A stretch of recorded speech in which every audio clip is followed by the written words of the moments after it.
शौहर से ज्यादा तो तुम्हें मैंने नौकर रखा हुआ है, लेकिन तुम्हें इस चीज का एहसास नहीं है। तुम्हें भी मैं तनख्वाह देती हूँ, क्या चाहते हो निकाल के इसको रख लूं मैं अपने साथ? साहब साहब एक बात पूछूं?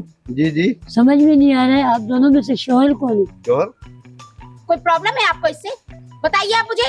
आप चले, आप हमारे साथ ये खाना खाने जाएगा तो मैं जाऊंगा, वरना मैं नहीं जा रहा। तो मत जाओ, मैं अकेले जाऊंगी, लेकिन मैं किसी को साथ लेके नहीं जाऊंगी अपने। किसी को क्या मतलब? किसी गरीब को खाना खिला देंगे, ये अच्छा है, ये भलाई है। वाह, तो तुम अकेले भलाई करो, मुझे कोई शौक नहीं कि मैं भलाई करूं। समझ में आई तुम्हारे? आप मैडम। पकड़े अपना परस, समझ गए? क्या? जो गरीबों पर, जो लोगों पर रहम नहीं करते, उनके साथ मुझे रहना ही नहीं है। आप चलो, मैं आपको नहीं सामने- साहब, आप मैडम के साथ जाइए, मैं कहीं भी खा लूंगा।